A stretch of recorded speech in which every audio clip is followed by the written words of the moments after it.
You know I'm totally off script right now. Point of order.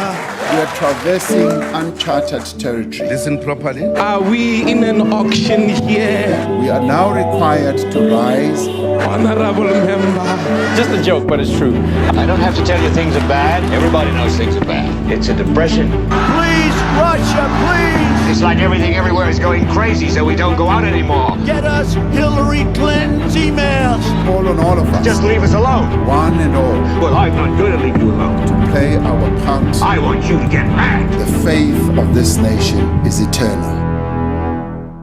And my vice president has shot someone.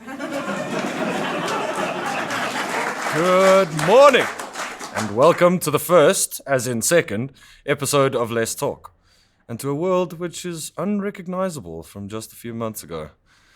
I am Neil de Villiers, and in Stan Lee's X-Men universe, I am Gambit. Joining me in studio, as we wade through the madness that has befallen all our lives, we have the radiant Rob Cass, who is...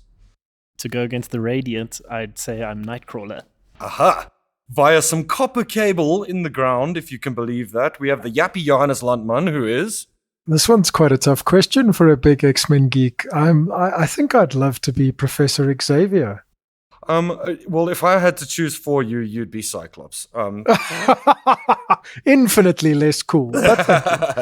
And finally, ladies and gentlemen, weighing in at 14 stone from the southern tip of South Africa, we have ageless Andrew Park, who is...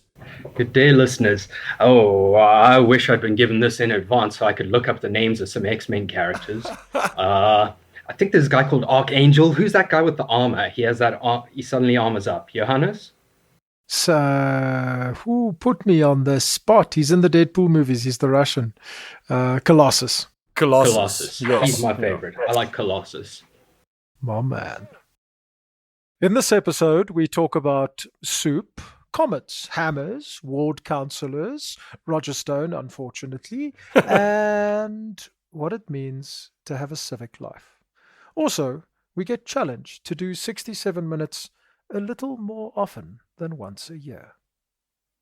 So, just firstly, it's amazing to me how we're seeing actual shortages of goods during this time. To most of us, it's pretty much unthinkable to think that a company who we are able to pay for their product are not actually able to sell us that product. But that's what we're seeing. I'm sure if you speak to just a few years above our generation, you'd probably find people who were used to this before. Like a lot of South Africans, my gym informed me that I would not be charged during the lockdown, which is very altruistic and nice of them. Yeah, especially since a lot of companies have turned a blind eye to this sort of thing over this time. But that original 3-week period obviously is now stretched over 3 months. And even though I was disciplined with exercising at the beginning, cooking, laziness, and far too many pizzas have caused me to lead myself astray during this time. Deciding to turn the leaf back to where it was, or trying to, I embarked on a mission to find some weights. Huge mistake. You cannot find a single weight in the entirety of South Africa, and I say that with conviction. First, I found all the major retailers, and then started down like the specialist sellers, footpath, goat trail, I don't know what you want to call that. So needless to say, none of them had stock, and the lead times were around 12 weeks. So 12 weeks, if you can believe that. Eventually, after an hour and a half of phoning and crawling the web, I found a small online store who said they had stock. I asked the lady on the phone to quote me for 6 dumbbells. Only 6. 2 10 kgs, 2 12.5 kgs, and 2 15 kgs. When I got the response with a quote, my jaw literally dropped to the floor. It was for 20,000 rand. No pain, no gain, bro. No pain to your wallet, no gain in your muscles, apparently. So Neil, tell me, do you even lift? I don't. Not now. Who can lift when they don't have a gym?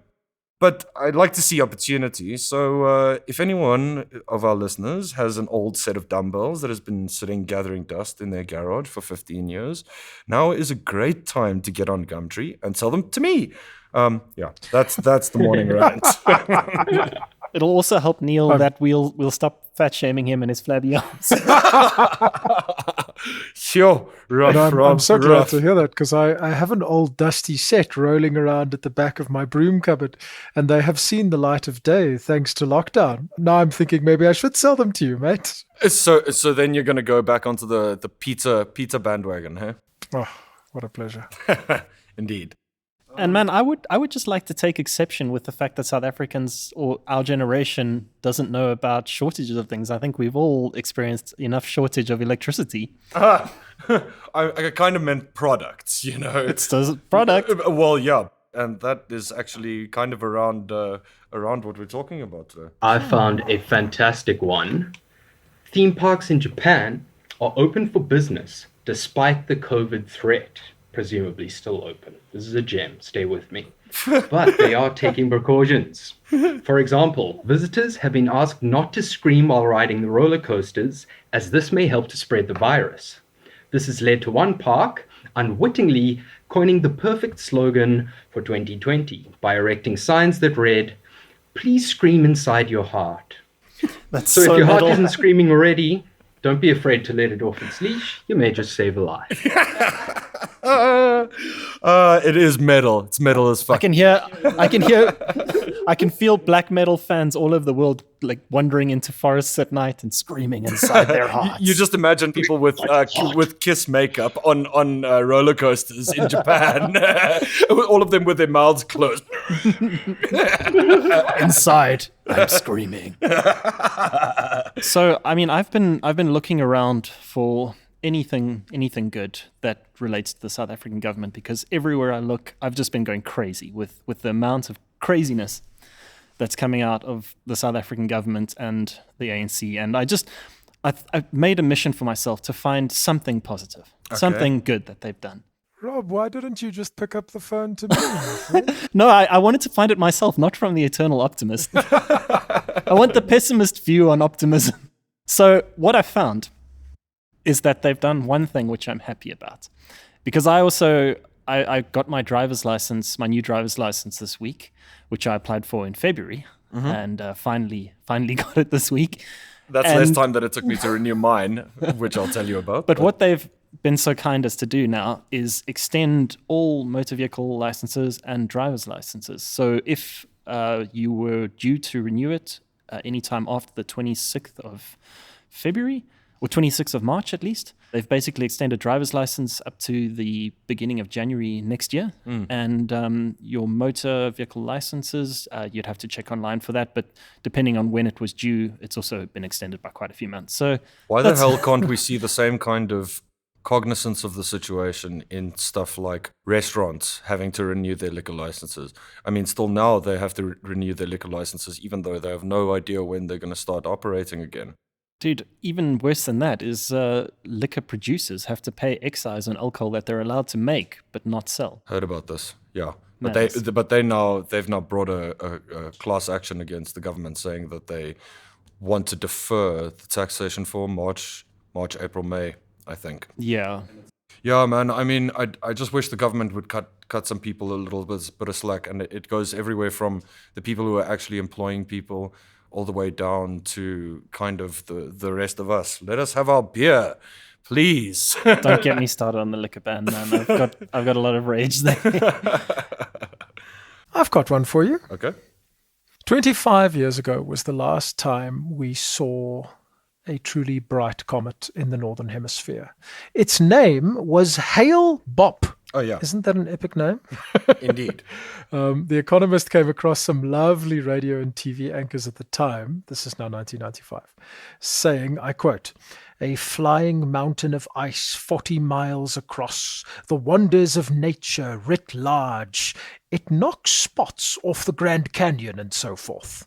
End quote. So that was 25 years ago. That was Hale Bopp, and it was pretty awesome. And it was dethroned last night by an even brighter comet which passed through the Northern Hemisphere.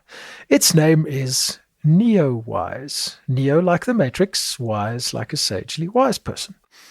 What a name. It follows in the mighty tradition of Hale Bopp. And I think Neowise is a slightly better name than its official designation, which is Comet C-2020 F3. Isn't that what Elon Musk called his daughter? Quite so. They both Quite sound like so. really obscure music genres. It's somewhere between post-metal and post-rock. Yeah, bro, I only listen to Neowise and what's Deep, the other- deep house, strictly And deep maybe house. some Hail Bop. to Hail bring it Bop, up with yeah. the yeah, kids. yeah. That's just my jam. Hell yeah, all hail. All What I hail found Bob. What I found quite beautiful is that Neowise was discovered by an outfit, a government agency called Neowise, which stands for the Near Earth Object Wide Field Infrared Survey Explorer. This project has several satellites in orbit and several dozens of people on staff whose only job is to look for things that pass through the wide open field of space through the tiny pinprick of grass that is the space occupied by planet Earth. So they're looking for things that could collide with the planet and destroy us.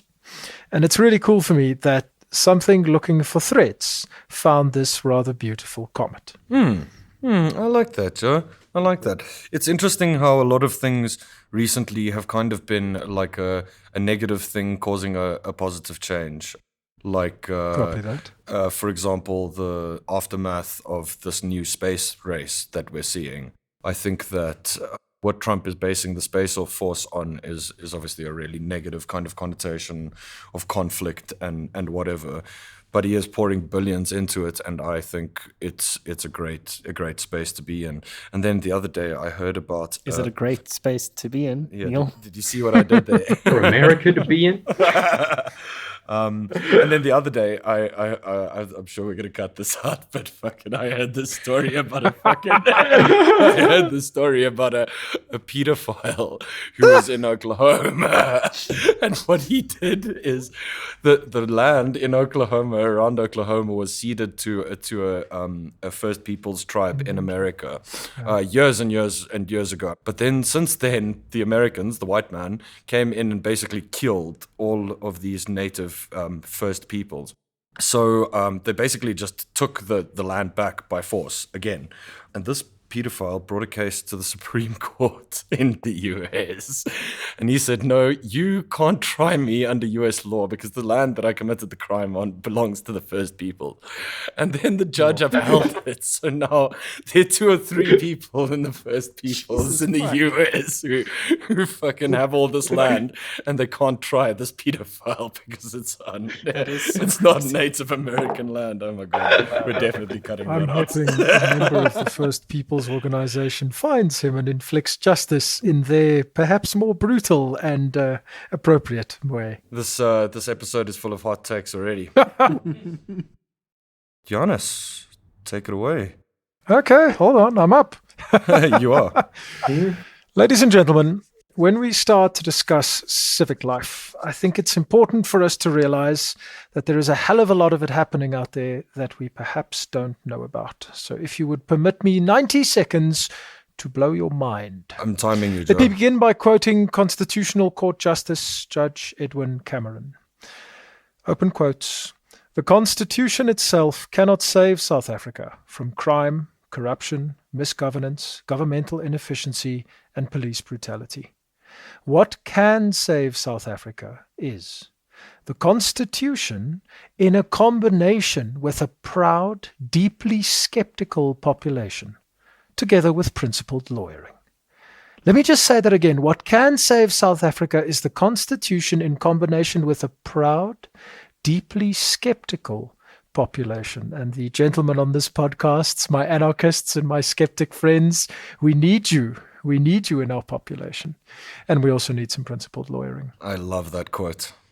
I would like to give you some practical examples from relatively recent South African history of where that skeptical but proud population used the courts, used an open society to dramatically advance causes that are right for South Africa and to fight back what you might go so far as to call evil and certainly corrupt forces. I'm quoting here from a book called Enemy of the People by Adrian Basson and Peter de Tooy. Here are 10 cases brought between 2012 and 2017, and I would urge us to remember when Nasrec was and when President Ramaphosa was elected, December 2017. Here are 10 cases from the 5 preceding years. You had 3 brought by the DA, the spy tapes case, the Menzies Simelane case, and the Tlhari Motsoeneng case. Simelane was NDPP, appointed by Zuma, and subsequently removed. Tlhari Motsoeneng is no longer at the SABC, and of course the spy tapes case is the reason that our president is currently in court proceedings after, 11, 12 years. Those were the first 3 brought by the DA. Then you had Freedom Under Law, bringing the Richard Mluli case, the SA Litigation Centre, the Omar al-Bashir case, the EFF, Pay Back the Money, brought the famous Nkandla case, the Black Sash Trust, the Social Grants case, the Helen Suzman Foundation, the Benning Ntlumeza case. Ntlumeza was asked by the minister to vacate his position subsequent to this. And finally, Earth Life South Africa and the SA faith communities brought the nuclear case, which arguably halted a R1 trillion nuclear deal. Then, post-2017, there's one quite beautiful example I'd like to highlight, which is the fact that the Minister of Cooperative Governance and Traditional Affairs, Minister Dlamini Zuma, was recently taken to court by several entities, but the one I want to highlight is Meneer De Beer from the Western Cape, a simple everyman, if you want to call it that, who bankrolled him, an NGO, the Liberty Fighters Network. And I quote from their website, they are a not-for-gain voluntary association fighting for the right to equal justice for all, especially with regards to, of all things, evictions. So there are 11 powerful cases of what Judge Edwin Cameron calls those proud but skeptical South Africans combining with principled lawyering to make the Constitution work. Those are examples of an open society fighting back against corruption and possibly evil. I think we see so many big wins where credit goes to civil society, and I think that's kind of what he's talking about. People who do things off their own initiative, who are skeptical of the government, who get involved. Yeah. And I think with respect to today's guest, who's a ward councillor, one often gets the impression that kind of government and big business hardly do anything useful without pressure from below. I'm sure that's largely sensationalism, but at the same time, the question's there. It makes me wonder, what does this tell us about the structure of our society? Because the story we kind of told is that government is incentivized to help us out because it gets them more votes. Business is incentivized to sell quality products and services at low prices because that earns them money.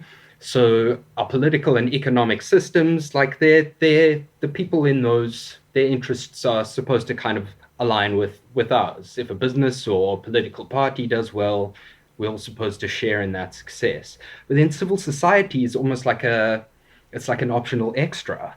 Some countries give funding and tax breaks to NGOs if the government approves of their work. Other countries give no support. Some actively suppress civil society.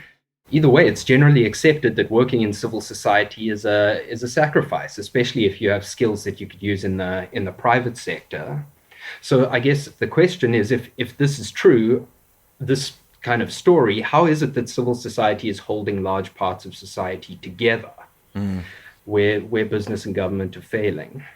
So stay with me here. I'm almost all the way through. I think what I'd like to propose is that these people are not motivated by the possibility of personal gain, that we need to perhaps go back to our basic human values, compassion, solidarity, mutual aid, fairness, and so on. You know, these are just people who care if the kid next door is undernourished, or sick people aren't getting treatment, or an evicted family has nowhere to go. And I reckon that's true for most of us, and it's clearly not an optional extra. It seems to be essential to a functioning society. So what I'm getting at here is a suggestion to listeners, and this is a central part of the idea behind our podcast. And it goes like this: have a civic life. Just like you have a family life, a work life, a love life, you need a civic life as well. And that could be anything from making use of formal public participation processes, like we're going to discuss today a little bit, to volunteering for a community organization, to chaining yourself to a bulldozer in protest, whatever it is, getting engaged. The Freedom Charter demanded that the people shall govern, but if we want that, we have to take on the job. no one's gonna do it for us. That's implicit in the demand. So let's get connected, get organized, get involved. I think it's totally doable and quite probably a necessity. And yeah, if I could just jump in there, when we started preparing for this episode, these kinds of points led me on a journey. I mean, I've lived in this country my entire life, and I've never really been civically involved, apart from perhaps a Zuma protest here and there, and a Kasati protest here and there. And it for me, like Andrew said, it underscored or perhaps filled in the overarching point of the podcast, which is that we as citizens must be involved. I think that quote runs, the only thing necessary for the triumph of evil is that good people do nothing. And in South Africa, we have done nothing for long enough. And the evil we have seen prosper. But yeah, so we're going to break down the series and how we're going to tackle this beast, starting by kind of defining what civic life is. Sounds like a very good place to start. So in discussing and kind of researching it, Neil and I thought about how we're gonna break this series down, and perhaps this will give you some kind of idea of the stuff we're thinking about. Episode 1, we're looking at methods provided by the state itself. So working with the state, inside the state, using those kind of formal methods. So that could be anything from voting, community policing forums, writing letters to people, so on. Then the next one we're going to do organizing outside the state, but still within the law. Okay, you might notice things are about to get controversial here. So that would be things like the community action networks that we're seeing in response to COVID, to other NGOs, for example, certain forms of political protests or movements. And then finally, episode 3, we're going to really turn it up and look at movements that work outside the state and also to some extent outside the law. So we're seeing more and more of this, and the usual narrative is that it's either a mob or organized crime or something like that. So hopefully we can find some guests on that and have it out. Now, before everyone switches to the next podcast talking about this kind of thing, I just want everyone to know that we're not anarchists, at least not all of us. And I really want to try and bring a balanced view to this, because the honest truth is that in large parts of our government, the things that the people want are not being applied. And then it comes to us to make our voices heard in whatever ways we can. So yeah, I mean, anyway, it's not a perfect breakdown of this kind of thing, but we kind of saw these as almost mutually exclusive to civil acts. So yeah, let's do this. The first thing that Andrew mentioned was voting, and I think most South Africans feel that this country does that kind of well, but they'd be wrong. How the IEC voter turnout number is calculated is total number of votes divided by the number of registered voters. So while countries internationally opt to divide by the voting eligible population instead. So in South Africa, it's registered voters, while internationally, it's the voting eligible population. You don't need to register. So if you do this, you get to a number in South Africa of 73% in 1999, 57% in 2004, so a pretty big drop already, 58% in 2009, 57% in 14, and all pretty stable up until there, and then it drops down to 49% in 2019. So clearly this number has been decreasing, and one could argue with good reason and to the backdrop of a tumultuous political history. But voting is one of the very, very few ways in which we as a society can make our collective voices heard. So as you embark on this civic journey with us, your first and arguably your most powerful tool is to vote. Oh, yeah. Community policing forums is the next kind of stately, if you like, structure we can discuss. They were conceptualized in 1993 and formed just a year after democracy. They are intended to transform the police, obviously from its hierarchical, kind of autocratic history, into a more humane and effective service.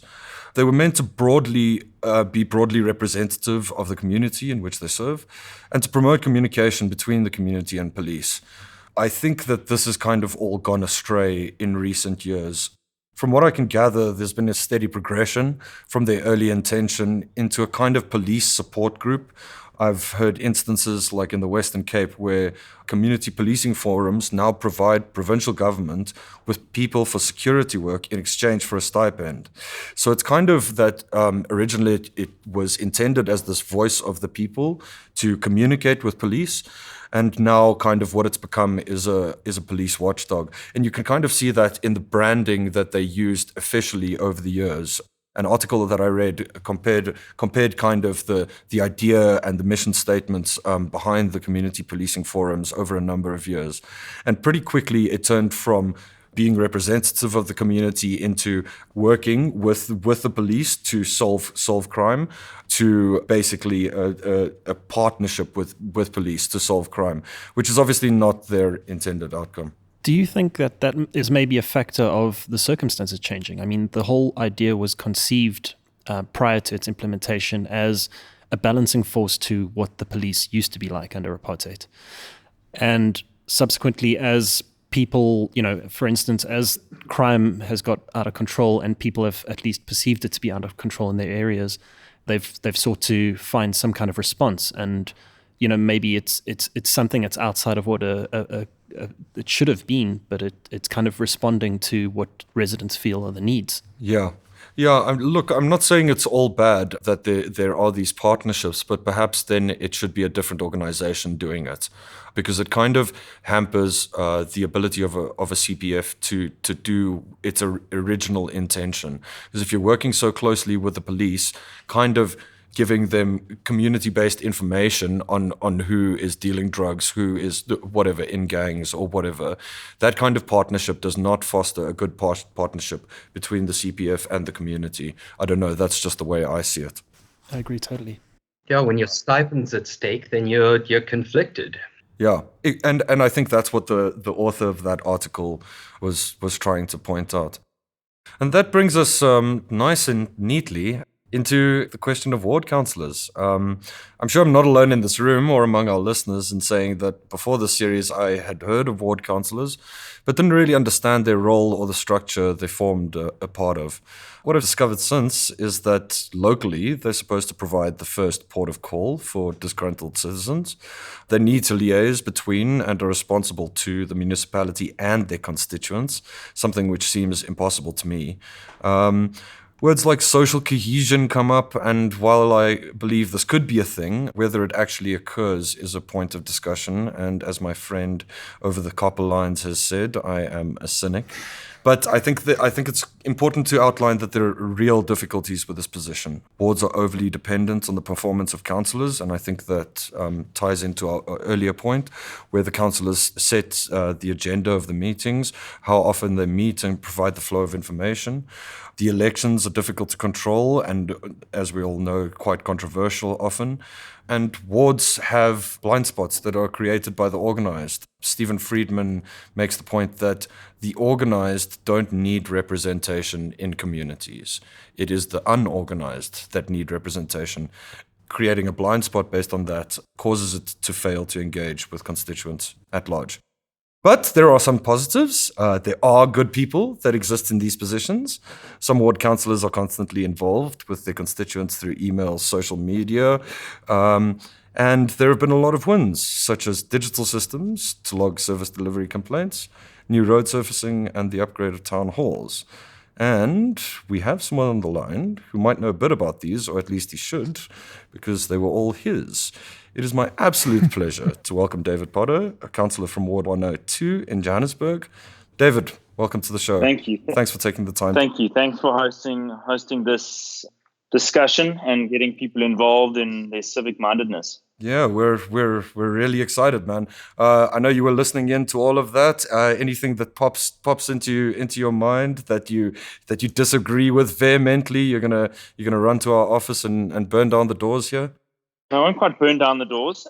We want positive engagement, so we will form part of the kind of the first segment of your podcast, and not the last. We want the non-anarchy stuff. So in the city of Joburg, there's 270 wards, of which is made up by half ward councillors and half PR councillors. And as you were talking about the voting, the ward councillors are the ones that are directly elected by the voters and residents of a ward to represent them.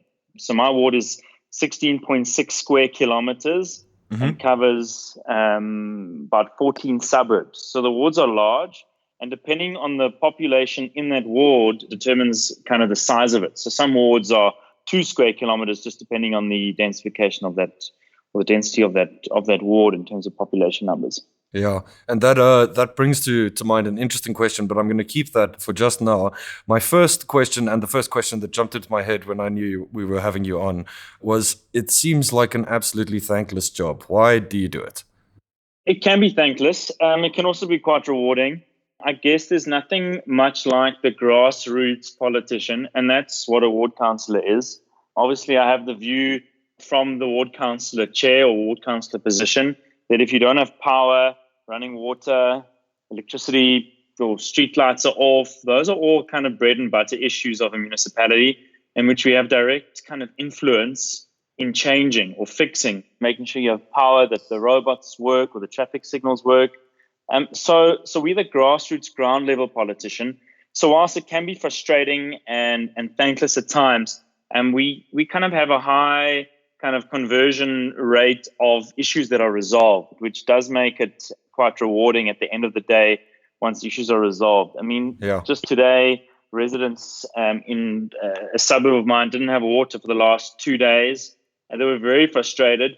However, we've got our city officials who we contact directly, and they go out and they fix the issues. So whilst that resident or multiple residents were angry until their water was restored, we at least resolved, or the city resolved, their issue. So we can do that. And I can imagine that at the end of the week, even though it must be frustrating in the process, like you're saying, at the end of the week, when you look at your outtray, it must feel pretty good to go, that every one of those pieces of paper is actually a person's life that I've changed for the better. There's no end of the week because the power and the water issues don't stick to business hours. The issues are constant, and they have their ebbs and flows throughout the week, the weekend, days and nights. Yeah, I'm sure. David, is there a community policing forum where you work and serve? Yeah, there is. At the 2 police stations that serve my ward, there are CPFs. I've got a different view to CPFs. I don't actively partake in them, and the CPFs know that, largely because a CPF is a policing function. And as a ward councillor, it's not my role directly to perform an oversight function of the police. That is not a municipal function. Obviously, CPF has got kind of other needs of a city, so illegal land use, or a need where there's a degradation of an area which is caused by municipal issues, kind of the broken window theory, then definitely a need to trigger a ward councillor like myself to get the city to action, but definitely not an active role in CPFs. I think you hit the nail on the head that some CPFs have gone astray.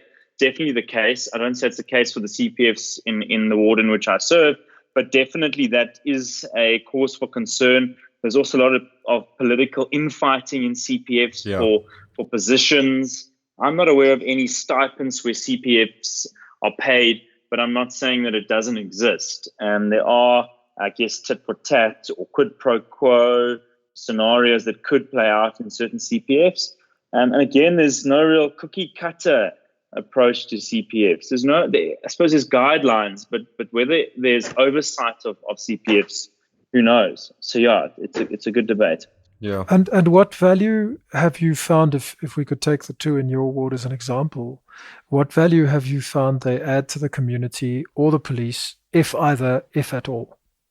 I suppose they are an inlet to the police, and they are a form of oversight body of the services rendered by the local stations.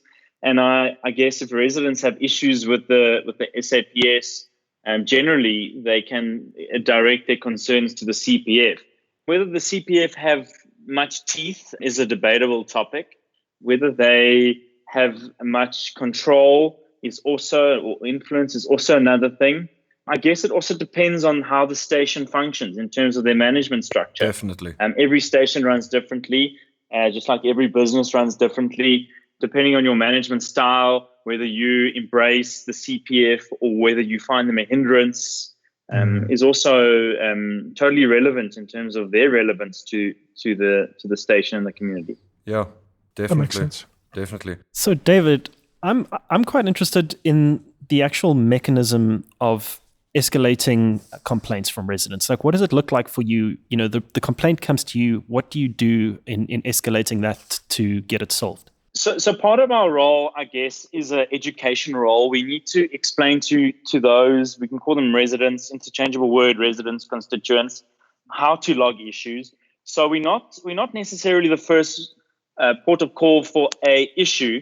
The resident constituent will need to log an issue with the city to trigger an action.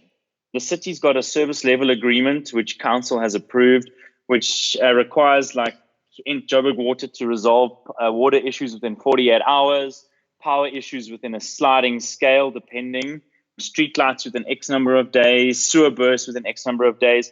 So the first port of call is for a resident to contact the city of Joburg, if they can get through to them, if the call center answers their call, or if they can't get through to them, for the councillor to advise how they can log an issue. So if the call center doesn't work, there's other mediums of contact. And in this day and age, Twitter is now a new contact point for the city. Councillors then will receive a complaint and then judge the necessity to escalate that complaint to the city via various mechanisms. So we'll judge if the call has kind of extended its service level time and if it's now needing to be escalated to the depot. So we'll make that judgment call. We've got various ways in which we engage with city officials. It's important to note that ward councillors cannot give any city official a direct instruction. Our role here is oversight, engaging, and it's more beneficial for us as councillors to have a good working relationship with city entities than a bad one. So to be kind rather than to punish the officials in terms of engaging with them.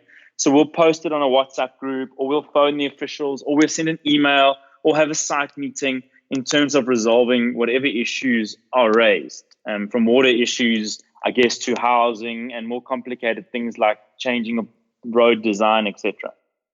Okay, great. Thanks. That is quite enlightening. I would like to jump in there. Your ward is Bryanston and Randburg.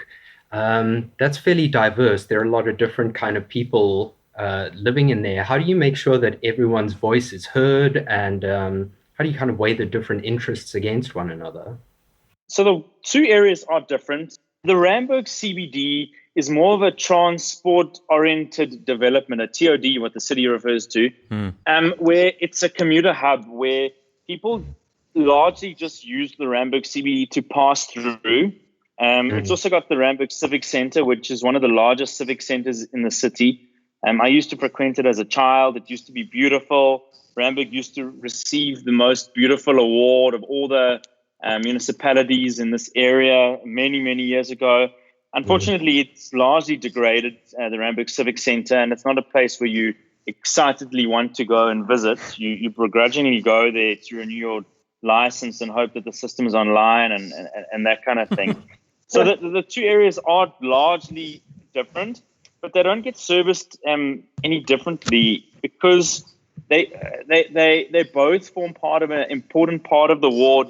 One is more just a business kind of mindset in terms of myself making sure that businesses can thrive as much as possible, that services are delivered so that there's power to the petrol station, power to the civic center, that the taxi rank is cleaned and kind of rat-free or vermin-free. Where a residential suburb, the water must flow, the power must flow. So they are very similar but different. One a business, one a very different residential area. Okay. What are some of the toughest things, practical examples that you've had to deal with resolving in both wards, please? I think if we split them up and we say the Randburg CBD has got that civic center building, which I think will be familiar with a lot of the listeners in terms of needing to go query an account, get a driver's license, renew a car license. That building is a very, very important civic center in this area, servicing, I would say, more than 20 different wards, 20, 25, if not more wards.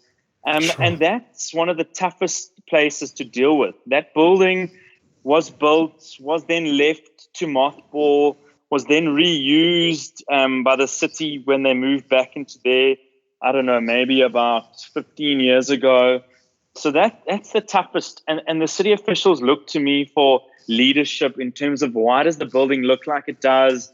Why are there rats? Why is the roof falling in? Why is the air conditioning not working? So that's the toughest part of the Randburg side. And we try, my office tries to engage with the city to get them to maintain the building, fix the glass, just make it a nice working environment for the staff there. And then on the other side, it's just making sure the daily services run, that you got water in your tap, that you've got electricity. And generally, those are delivered, with exceptions in terms of now COVID. City services are hampered severely with the restrictions on number of staff that are available to work at the depots. And also a budgetary restraint. There's not an unlimited budget.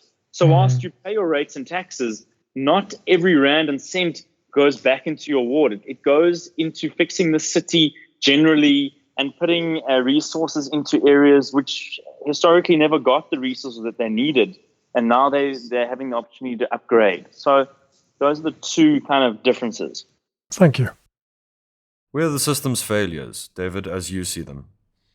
The system's failures are largely technical and IT related from what I see. The city has been built over a number of years, and in 2000 it changed to the city of Johannesburg. Each then city entity was created, so Joburg Water, Joburg Roads, Pick It Up, City Parks. Those are all city entities, their own companies with their own board of directors. They are the city's a shareholder of these entities. And so there's a breakdown there between departments, and they all work in silos. Nobody's working together. So no one says, I work for the city of Joburg, so I'll make sure that when I dig a hole, I come and fill it, and then I put tar, and then I put the concrete slab, and then I put the curbstone, and then I make sure the sign is back, because I dug the hole from the water department, and now I don't care. Someone else must come and put the concrete on and all the way to the sign. Oi. Yeah, the value chain is totally broken.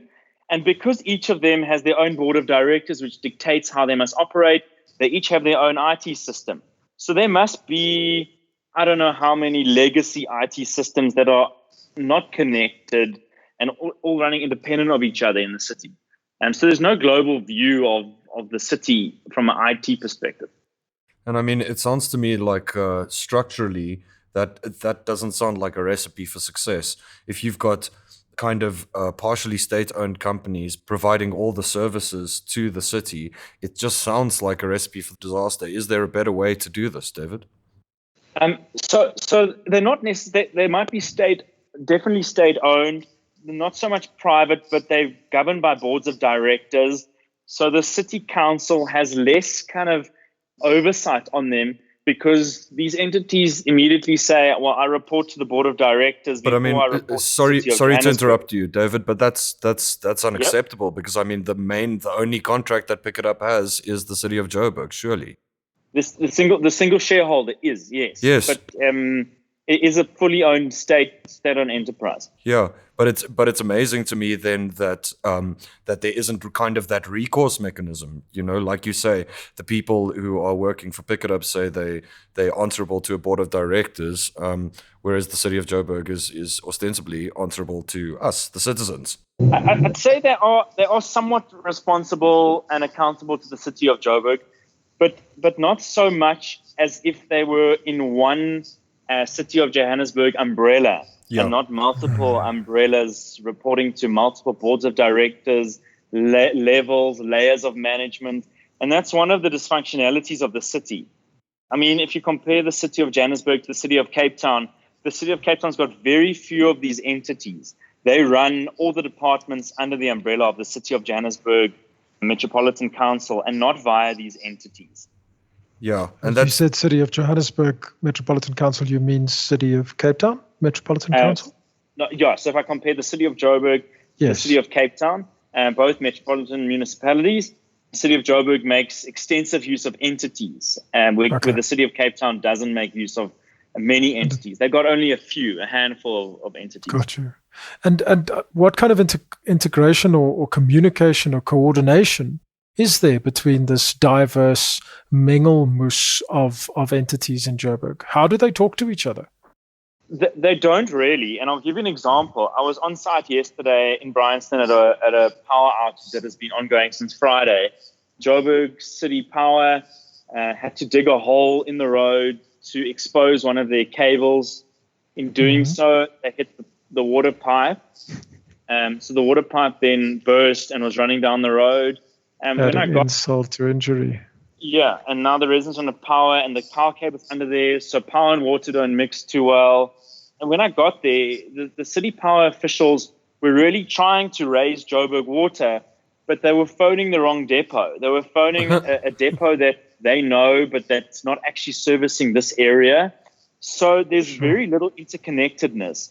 The city of Joburg has tried to bring the entities and departments together with a department called the Citizen Relationship and Urban Management Department. But again, it's hamstrung in terms of the number of staff and their kind of accountability. They're just a middleman. So yeah, it would be great to have all the entities talking together as one happy family, but it's definitely not the case currently. Thank you. Yeah, I'm keen to jump in with perhaps this is something a bit specific and that you're not too involved in, but I'm hoping you can help out. There's a service that I've signed up to called Dear South Africa, this website, and when there are decisions being made that require public participation processes, I will get an email like, the city of Cape Town wants to start fining homeless people or whatever it may be. Have your say.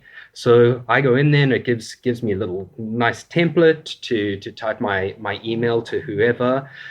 I'm curious to know what happens when I click send there, at least on a kind of city or municipal level. Okay, so public participation is a critical component of, I guess, civil-mindedness around the world. If we talk just South Africa now, it's critical. Many opportunities for public participation, and I'll go through some of them. I'm not sure of the website you talk of, but the city does public participation, calls for comments, and in some of the matters I've been involved with, often the public don't bother to comment, maybe because they're tired and they think that their comments will not be heard and they'll just go to file 13. But I guess if you didn't comment and then something happens that you don't want to happen, you will sit with the conscience that you didn't comment. But it's important for public participation to happen and for the city to take cognizance of that. Whether it does or doesn't happen is another story. And I guess that's where political parties can also assist residents with their views, largely because they have a larger mouthpiece in some instances to your one email that might go to an official's email address who may or may not process that into the public participation document that gets processed. What kind of examples could you give us, please, of practical ways one could participate as a member of the public with the city of Joburg? So on a ward level, the city has IDP sessions, so the Integrated Development Plan, which the city has to draft annually and present to council. That's the views and the budget planning and other inputs that goes into the document. The city, prior to obviously COVID, had public meetings, physical in wards and in regions, and which they break down into clusters and sectors.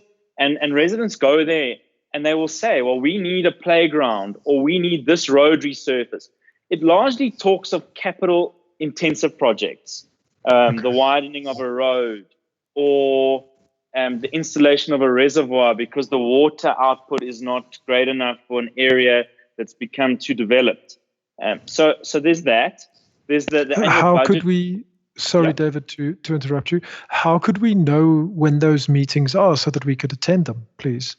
So the municipalities are guided by a public participation policy, also by, I guess, the law which requires the advertising of these public events and inputs.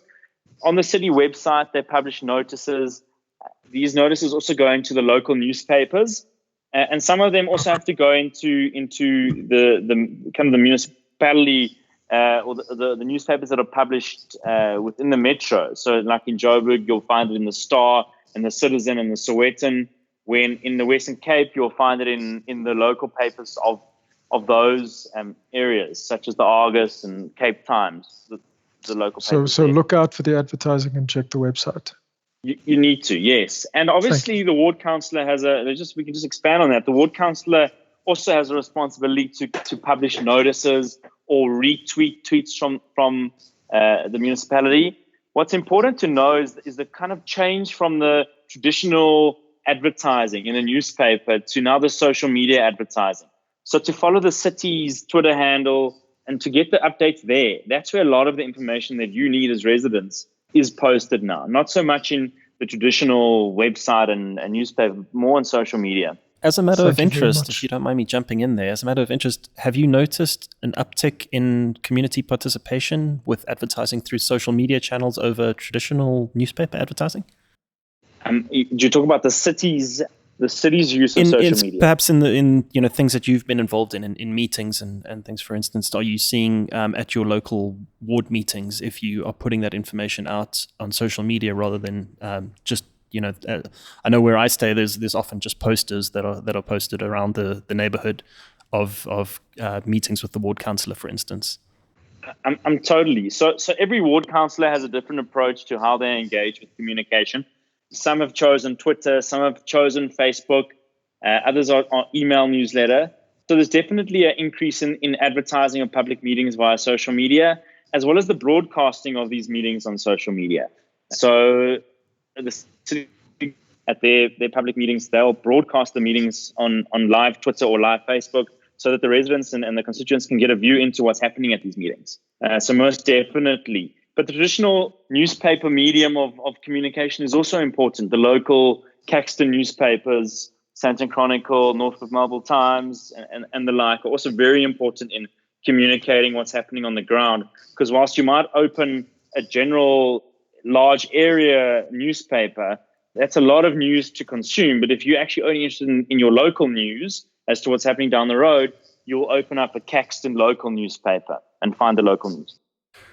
Perfect. And I don't know if any of my friends have anything to add, but I suppose I promised you that I wouldn't put you in a corner at the beginning of the episode, but I am going to try and put you in a little bit of a corner and talk about this Stephen Friedman article again, which makes the point very poignantly that a lot of the large-scale change in South Africa that has come about has come from people physically demonstrating. So whether that's meeting in communities or mass demonstrations or that kind of thing. And I mean, the last few years are obviously great examples of that. What is your view that to enact large-scale change, we need this kind of mass groundswell of demonstrations? So whilst obviously everyone has the right to partake and to participate, I'm of the view that it needs to be calm and without distraction. So we see the burning of buildings, the burning of cars. That doesn't necessarily need to happen for people to listen. Personally, in my ward, I don't have the large-scale kind of physical demonstrating. And as I explained to a resident just the other day, I don't need the whole street to send me a message that they don't have power, because I'm not going to give any more attention personally to 50 messages than just getting one from a leader in that street. It's going to get my exact same attention because I want you to have power. I don't want you to not have power. So personally, on a micro ward scale, the large scale participation isn't going to make me deal with the issue any differently. But maybe in a larger scale, on larger issues, you do need those voices, like the Zuma March and others that were peaceful, but had a great social impact and got great media coverage, but without kind of damaging city infrastructure or government infrastructure. That I cannot agree with. Yeah, definitely. And I'm sure that's something that's quite close to your heart, city infrastructure. But I think also on your first point, that speaks more to you as a ward councillor and as a person. And really, I must commend you because your involvement on Twitter is next to none. I haven't seen another ward councillor that's as involved as you are there, and it feels like your residents really feel like they can speak to you and that you represent them. And I must commend you for that. And just thank you for this. This has been really, really illuminating. I hope I've been able to give some insight into kind of the role of the ward councillor.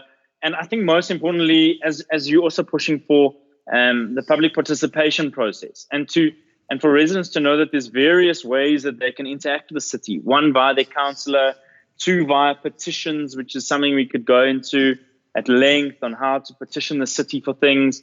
We've seen delivery on these types of public participation or positive, non-destructive public participation angles that residents have engaged with the city. But yeah, ward councillors need to communicate. Some do it via Twitter, some do it via Facebook, some don't do it at all.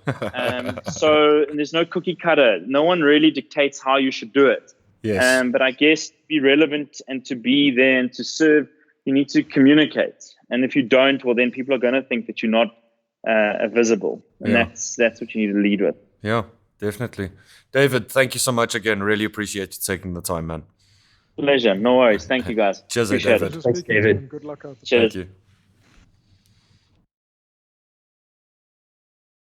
I was very sorry to hear that the city of Johannesburg functions as terribly, as disconnectedly and dysfunctionally as he outlined. And point one and point two, I'm glad that he gave us some examples of how listeners could involve themselves civically. I thought it was interesting. One of the things he said earlier on was that engagement in municipalities and community police forums and so on is like there's no cookie cutter. So it almost seems to me like he made it sound like a bad thing, but I wonder if there's not perhaps an opportunity there that communities can shape structures to suit themselves. I think there is opportunity for that. The only problem is whether the actual councillor will allow that to happen, and whether, in the case of community policing forums, whether the police station will allow that to happen, and that is dependent on the sergeant or the ranking officer or whatever. And I think too much of the kind of onus rests on that main person. Yes, it's legislated that you need to create wards. It's legislated that you need to create CPFs in every police station or branch in the country. But the effectiveness of that rests too much on how much a person is willing to be involved. And I mean, we didn't get into this, but that's why you see huge service delivery protests all through the Northern Cape, all through the South African kind of the heartland. What do you call it? The countryside of South Africa. Because just say why? Because there are not people who I mean a lot of those are based on the fact that ward councillors, people are not happy with actual ward councillors' performance. They're never there at the meetings. They only schedule meetings once every year, and then they don't arrive. And these are the places where they have real issues, like he was talking about, no water, no electricity, this kind of thing. Would you say, and something I'm thinking on the fly here, that someone like a ward councillor who performs a role that's so important in their local society, and that recourse against them, holding them accountable, still only comes once every 5 years? It's like having a bad employee that you just have to hang on to for 5 years. Do you think that's a role that maybe needs more constant review? Or I mean, maybe there are mechanisms, in some kind of like vote of no confidence that you can take. I mean, talking to David, he's obviously a very competent guy, and he's obviously thought very hard and long about how he's going to be as effective as possible in his role, and sees it as a servitude role, and is doing a really good job in doing that and collaborating with his community. But I wonder whether, on both sides of the coin, communities that maybe there's a lot of problems that the ward councillor his hands are somewhat tied and he can't solve them, and he gets a lot of that anger. But then on the flip side, ward councillors that are not performing their tasks, what recourse is there? And it's something I'm only thinking of now, and maybe would have been a good question to pose earlier. Yes, yeah, because I think that becomes the problem. I think it's positive that these structures exist, and I think I find it interesting that he mentioned the petitions thing, petitioning to the city. We need to get into that maybe at some point. Something else that I would like to think about, and I know we are going to do a future episode on electoral reform and the electoral system, and I think that kind of ties in with that. He spoke a lot about his kind of functional role in governance, and I didn't want to turn it into a political argument, but I think it's going to be an interesting topic to dig deeper into in the political role, obviously, that they play in local municipalities. Screw you guys for having beer. Screw you guys. Have you run out of beer, Andy? Dude, when Cyril announced it, I was halfway through my last quart. Oh, fucking. And listen, I'm pleased that it's happened in that fewer people are going to die. But Jesus, at the same time, I could kill all those people for a beer. So we're leaving that in, Andrew. So those two sides of me are locked in mortal combat at the moment. Why didn't you stock up on beer before? Because he didn't say when he was going to do it, Joe. Shoulda, So coulda, I went to woulda. the liquor store on the Thursday and bought a lot of booze. I mean, there was dude, a fair he didn't bit say of he didn't say he was going to advanced, do it, Joe. chitter chatter. But And if you feel that strongly about a beer that you could kill someone, I would argue you could have gone out and bought 2 cases when there was chitter chatter. Just being a facetious. I don't know. I was actually going to have a whole rant at the beginning about the alcohol ban. You said it for me. And one of the things that upsets me about it is, like, up until even the week before the ban, they were explicitly saying that they weren't considering another total ban. They were considering other restrictions, but not a total ban. I mean, it was a complete blindside to the liquor industry, who had been engaging with them continuously up until that point. And they were always saying that they were not considering a total ban. They were working on potentially having to introduce other restrictions because there was problematic impact on hospitals, and I don't think anyone can deny that. And say that there isn't, the right precautions need to be taken to try and, free up hospital beds if that's what they feel is, I mean, that's what the data does show. Yeah. But I mean, but Rob, not just that, they complied with every single little thing that the government came out with, every little regulation that the liquor industry had to put in place. And all of those restaurants did that as well, in expectation that they could open their restaurants again, which they now cannot do. And I think I saw a statistic that 87%.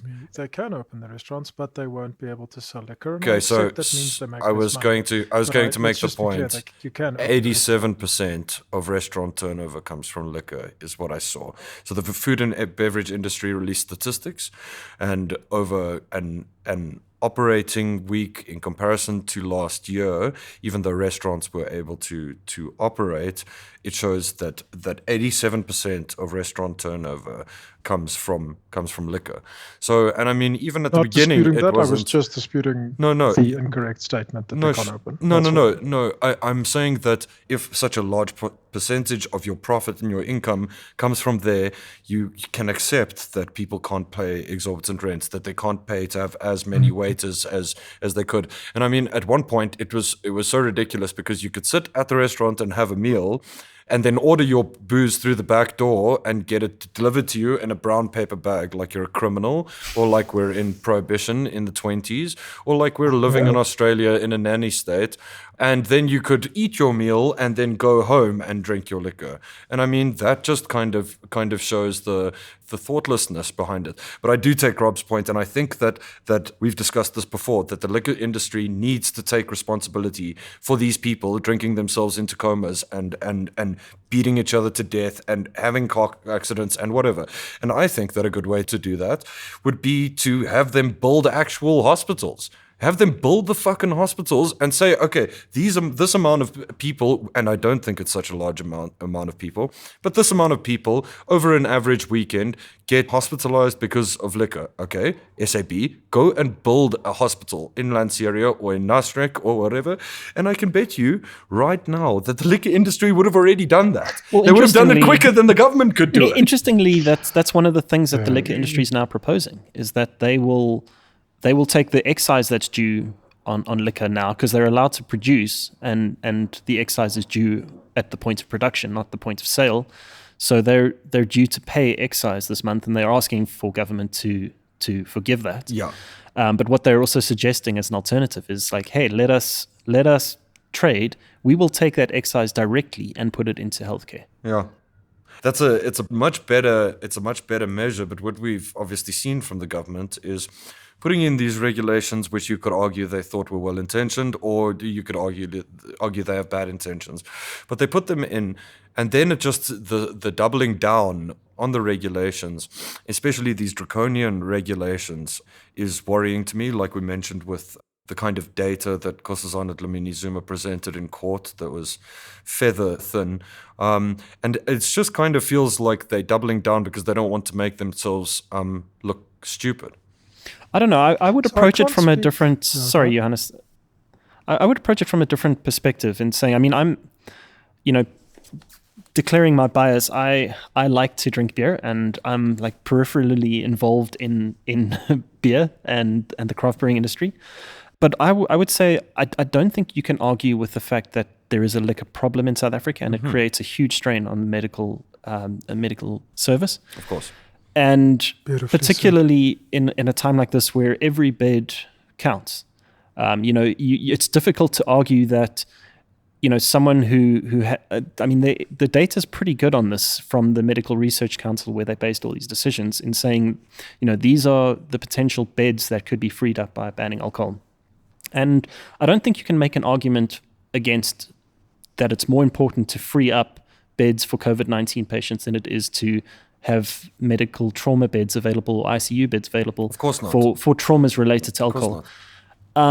I think it's, whichever way you look at it, it's either a problematic argument morally or it's a frivolous argument.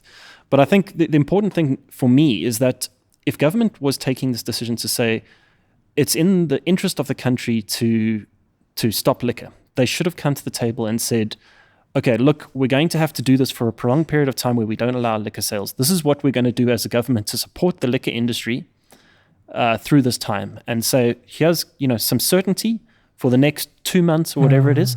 My problem with the way this whole thing has been done is they put in a ban temporarily, and everyone kind of said, okay, well, it's going to be 3 weeks, and then those 3 weeks turned into 10 weeks, and held on, and then they lifted this ban.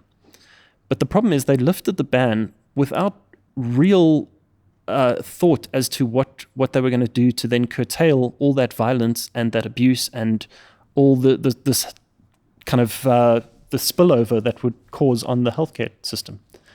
And I mean, as much as they put in restrictions on the times of sale, I don't think they really thought about it long and hard, or maybe even worked with the liquor industry to say, listen, this is what we're going to do. We're going to have a preliminary lifting of this ban.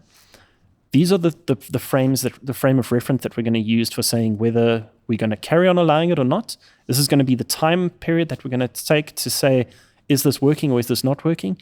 Put the onus on the liquor industry to say, we have to make sure that people are not creating problems, because that's in our best interest. But there was none of that. It doesn't seem like there was any real foresight. It was this very binary... If for the sake of time and brevity, let's bring those 2 points together. I think you make them both very well. The one is, one cannot argue that there was a need to curtail the consumption of liquor and alongside that, or as a result from that, the damage. We all agree on that. I think the second point is equally valid, and I think in a big way almost equally important, that government could have worked with industry on this instead of blindsiding and not engaging.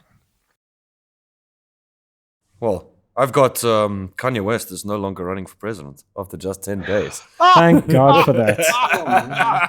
There goes the White House, huh? Yeah, no, I mean, yeah. So what this Perlo was trying to do was get on the ballot for Florida and South Carolina at the 11th hour, and it obviously failed abysmally. After years of diehard support for Donald Trump, the musician said, and I quote, he was done with him. I'm taking the red hat off with this interview, he told Forbes. One of the main reasons I wore the red hat as a protest to segregation, this is all exactly as he wrote it. One of the main reasons I wore the red hat as a protest to segregation of votes in the black community. Also, other than the fact that I like Trump hotels and saxophones in the lobby. Let me just let that fucking sink in. I mean, it's just amazing. The construction of the sentence is the first thing that really just throws you off, especially when you're trying to read it. And then he fucking ends it up with, also, other than the fact that I like the Trump hotels and the saxophones in the lobby. As a sentence. Yeah, that's on serious its own. political analysis right there. That's as good a reason as any to vote for a politician. So, yeah, I suppose I really just hope people can see the wood for the trees here. And in my view, the Woods are a musician who has lost relevance, trying to publicity stunt his way back into the mainstream. And yeah, my message to you is shut up, Kanye, and sit the hell down. A musician and pathological narcissist. He's an interesting guy, hey? When last did he release an album? Do you guys know? I think the Tangent Gavel might have to come. Wasn't it last year? His whole Jesus album? Okay, here comes the Tangent Gavel anyway. Are we, I don't understand. Weren't we on topic? I've got one on soup. Yes, let's have it. On soup. I've got one on soup. So Saturday was Mandela Day, as many of you know. Mm-hmm. As a matter of interest, how many of us presenting this podcast did something on Mandela Day? I'd like to say I did. I am very impressed and expected no less. I am ashamed to say that I did not do something, and I declare not only my bias but also my shame. There is a website called the SA Good News. I would encourage our listeners to spend some time there. It helps. It tells a beautiful story about soup. Now, Less Talk aims to inform better conversations and introduce alternative perspectives, but it also aims to lead you listeners towards a civic life. And one way you could do that is through engaging in the ways that David, the ward councillor, pointed out. But another way you could do that is just organize to do something good. This is an example of people from across 10 cities, Josie, Cape Town, Mokopane, Rustenburg, PE, Nelspruit. 300 chefs across those 10 cities got together before the crack of dawn on Saturday morning, and they did nothing more romantic or self-idolizing than preparing soup. They aimed for 67,000 liters. They made 77,500. They fed 309,820 homeless people. Can I just say that again? They fed 309,820 people soup on Saturday. It was backed by two non-profits whose aim is to rescue surplus food to nourish those in need. And I want to close this little tidbit off by quoting the people who run the non-profit. Success came down to collaboration. And it's so poignant. I read that long before our interview today. But what did David say is the dysfunction in the city of Joburg? There is no collaboration. People don't work together. Success came down to collaboration. Oh, that's a My fellow South Africans, we might be able to do a few things if we collaborate. That's a great thing, Joe. I like that. I think one of the things with Mandela Day that I find a little bit kind of weird is it feels like we should be doing that stuff all year round. You know, so maybe 67 minutes a week. Yeah, exactly. Maybe we should put our money where our mouths are here, Joe, and commit to doing something once a week for people less fortunate. I challenge you, ladies and gentlemen. I challenge myself. Live on the Let's Talk podcast, we will be committing 67 minutes. Could we go for every 2 weeks? I mean, I don't think it has to be 67 minutes. But I feel like I have kind of little ideas of things that I'd like to do kind of in my immediate surrounding area for the people that are like rough sleepers on the street in that area. Yeah, so I challenge you, Joe. I challenge you, Rob, and I challenge you, Andrew. Maybe we can maybe we can start a thing about it. Whatever it is, even if it's a small thing. One Mandela thing each week. One 67-minute thing. Whether it takes 67 minutes or 67 rand or 6.7 minutes. One thing a week. Or 666.7. And you hit 6.7 and it's like, sorry. Sorry, got to turn you away. Almost made it. Tough you got to get it. You missed the counter, man. There's a huge counter next to me. Like, you're supposed to get in on time. Yeah, I suppose my last little tidbit was the Roger Stone thing, and the fact that he got pardoned by President Trump. So for everyone who doesn't know who Roger Stone is, you should, and here's why. He's worked on the political campaigns of Nixon, Reagan, Kemp, Dole, Bush, and Trump, which is not exactly a list that inspires confidence or stands out for its statesmanship, leadership, governing ability. I mean, the list kind of carries on. Just general decency, there maybe. There are some subjective factors to unpack there, but I'd agree with you on the last name, yes. So during Trump's 2016 election, Stone promoted a number of falsehoods and conspiracy theories. He collaborated with WikiLeaks founder Julian Assange to discredit Hillary Clinton, which actually eventually led that guy insane. Hey? He actually lost his mind because of that thing. He worked with the Russian interference figures during the election and orchestrated the creation of hundreds of fake Facebook accounts and bloggers to run political influence campaigns and astroturfing, etc., etc. He was arrested in January 2019 following the Mueller report. Remember when that was the biggest news in the world for months? The Mueller report was everything, and was charged with witness tampering, obstructing an official proceeding, and 5 counts of making false statements. So he was convicted on all of these. They're all felonies, and sentenced to 40 months in prison. On 10 July 2020, 10 days before he was scheduled to report to prison, Trump pardoned him. So was this expected?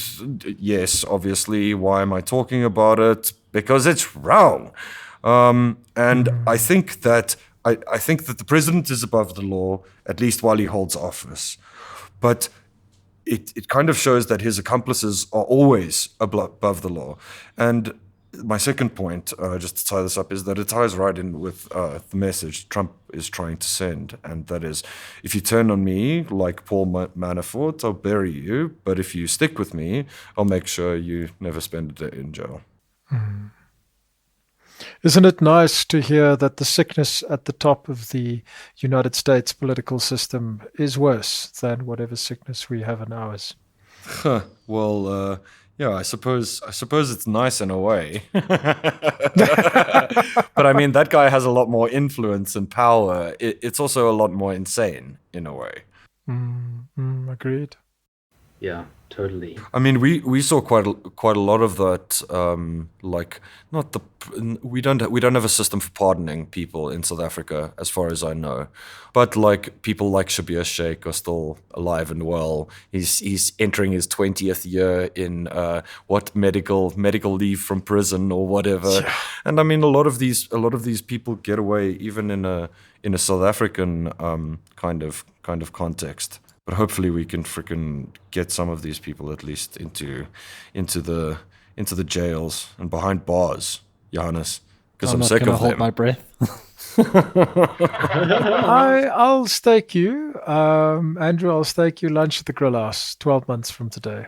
Someone from VBS will be in jail, and Jacob Zuma's trial will be ongoing. I don't know. Some guys from VBS just got welcomed back into the ANC. Yeah, dude, did you see that? I mean, those 2 people in Limpopo got reinstated as, what are they, mayor? No, the one, they're kind of lower level, or medium level in provincial reps kind of thing. Okay. I forget exactly their titles, but I mean, they were quite instrumental as fixers between the municipalities and VBS. And they've been welcomed back unanimously by the Limpopo ANC because it's really unfair that they're not going to get a full inquiry because of COVID-19. So they should really be allowed back to carry on doing what they were doing. The great work. I mean, the sterling work. But we must really take the ANC seriously when they say they're doing something about corruption. They're really serious about corruption. Clearly, So if you're listening to us and you happen to be in Limpopo, stand up and say it's wrong, and then go to your ward councillor and say it's wrong, and then go up the chain of command and say it's wrong. And then if no one wants to listen to you anymore, then email us at letstalkpodcast@gmail.com. We'd love to listen to you. It's very seldom I agree with the Morning Rant corner, but I fully agree with the Morning Rant corner. It's wrong! If all else fails, scream inside your heart. No, don't scream inside your heart. Go scream on a fucking street corner so someone can hear you. Maybe you'll start a movement. I want you to get mad. Yeah, pretty much. So, ladies and gentlemen, thank you for joining us. You know, there's a lot of hate in the world today. And what I think we need more of is love, Rob. I think if we went to all these leaders and just gave them a nice hug, maybe they would change their mind about pilfering billions out of our treasury and our fiscus. So that's. I'm pretty sure all those hugs at the moment contain COVID-19, so I'm for that. Okay, can we not get full body suits that we can give hugs in? Yeah, but thank you for joining us and good night.